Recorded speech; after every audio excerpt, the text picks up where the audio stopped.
बिस्मिल्लाहिर्रहमानिर्रहीम। हाफिज़ निदा टीवी के मुअज़्ज़ज़ देखने और सुनने वालों, अस्सलामु अलैकुम। हज़रत नूह अलैहिस्सलाम को अल्लाह ताला ने एक ऐसे वक्त में मबूस फरमाया जब कुफ्र व शिरक बढ़ चुका था। आपने 950 बरस अपनी कौम को समझाया, लेकिन उन्होंने पैगाम इलाही सुनने से इनकार कर दिया, जिसके बाद अल्लाह ताला ने इस कौम पर तूफ़ान नूह मुसल्लत किया, जिसमें तमाम बनी आदम मलिया मेट हो गए। इसके बाद हज़रत नूह अलैहिस्सलाम के 3 बेटों से इंसानी नस्ल आगे चली।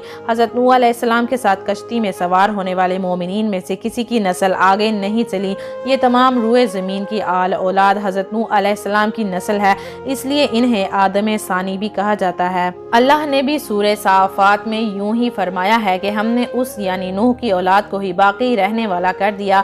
मेरे मोहतरम अजीज़ो, बात रवायात में आता है कि हज़रत नूह अलैहिस्सलाम की पैदाइश हज़रत आदम अलैहिस्सलाम की वफ़ात के 126 बरस बाद हुई।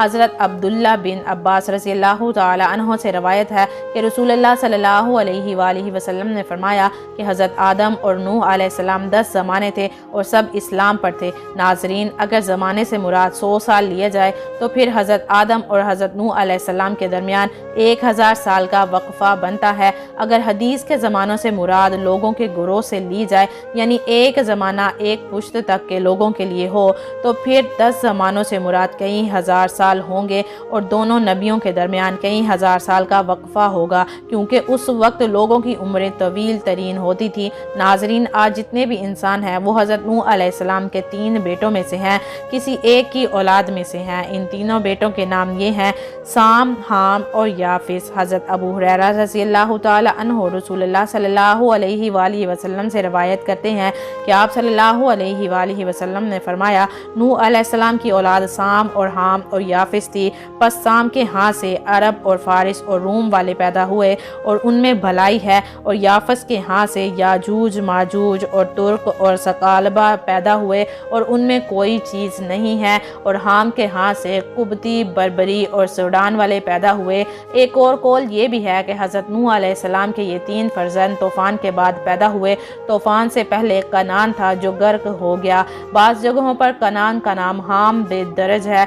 एक और लड़का आबिर था जो तबई मौत मर गया। ताहम सही कौल ये है कि ये तीनों लड़के तूफ़ान के बाद अपनी बीवियों और वालिद के साथ कश्ती में मौजूद थे। तारीख इब्ने कसीर में तौरात की एक रवायत नकल की गई है कि हाम ने नूह अलैहिस्सलाम की कश्ती में अपनी बीवी से मुबाशरत की थी, तो हज़रत नूह अलैहिस्सलाम ने उसके लिए बद्दुआ की, यानी उसकी औलाद बुरी सूरत में पैदा हो। तो फिर उस मुबाशरत से एक लड़का पैदा हुआ जो सयाह फामों का बाप बना। इसका नाम भी कनान था, यानी कनान बिन हाम बिन नूह। ये एक कौल भी है कि हाम ने अपने वालिद हज़रत नूह अलैहिस्सलाम को सोते हुए देखा। उनके सतर से कुछ कपड़ा उठा हुआ था, तो हाम ने उसको ढका नहीं, लेकिन उसके भाइयों ने उसको ढक दिया। तो फिर हज़रत नूह अलैहिस्सलाम ने बद्दुआ की कि हाम की औलाद उससे तब्दील हो जाएगी और उसकी औलाद उसके भाइयों की गुलाम बने। तो फिर उसके यहाँ सोडानी नस्ल की अफजाइश हुई।